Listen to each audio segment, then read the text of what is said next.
अब एक और वाजिब सवाल आप पूछ सकते हैं कि अगर बंकर बस्टर बॉम्ब धरती पे गड्ढा कर देता है तो वो खुद चकनाचूर क्यों नहीं हो जाता इम्पैक्ट पर। बंकर बस्टर बॉम्ब को टकराने पर चकनाचूर होने से बचाने के लिए काम आता है उसका very special casing.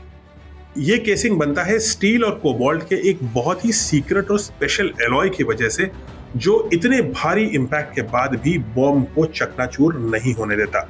Interestingly steel casing का वजन बॉम्ब का 80% वेट होता है, यानी 14,000 किलोग्राम में लगभग 12,000 किलोग्राम सिर्फ बॉम्ब का कवर होता है जो उसको चकनाचूर होने से बचाता है। इसके अलावा अधिकतर जो पोर्शन है वो उसका वॉरहेड होता है, एक्सप्लोसिव होता है, जो लगभग 2,000 किलोग्राम का होता है। इस 2,000 किलोग्राम के एक्सप्लोसिव में टीएनटी और एल्यूमिनियम का एलॉय होता है 9:1 के रेशियो में, जो बेहद कारगर होता है अंडरग्राउंड एक्सप्लोजन्स के लिए। इस बॉम्ब में इतनी काइनेटिक एनर्जी डेवलप करने के लिए इसको काफी ऊंचाई से गिराना होता है, और वो ऊंचाई होती है लगभग 40 से 50,000 फीट। एक साधारण प्लेन लगभग 30 से 35,000 फीट की ऊंचाई पे उड़ता है और 50,000 फीट पे सिर्फ मिलिट्री के स्पेशल प्लेन्स उड़ते हैं।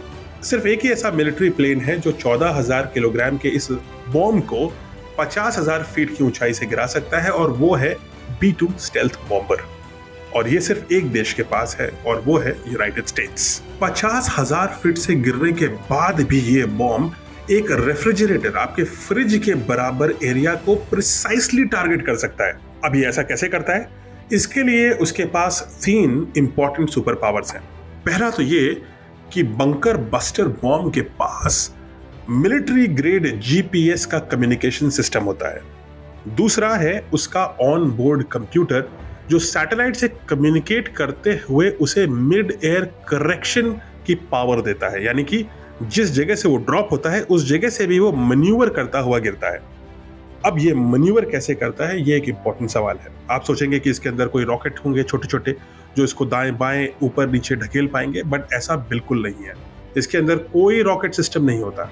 इसके अंदर होती हैं 4 छोटी छोटी फिन्स, जिनको 4 छोटी छोटी मोटर्स नचा सकती हैं, आगे पीछे घुमा सकती हैं, और इन्हीं फिन्स को घुमा करके वो हवा के डायरेक्शन को अदल बदल सकता है और अपने टारगेट की तरफ प्रिसाइसली जा सकता है। बिना किसी रॉकेट सिस्टम के इस बॉम्ब को हम गाइड कर सकते हैं प्रिसाइज टारगेट पर। अगले सेगमेंट में हम बंकर बस्टर के बारे में और भी इंपॉर्टेंट जानकारी के बारे में डिस्कस करेंगे। जुड़े रहिए पार्ट 3 के लिए।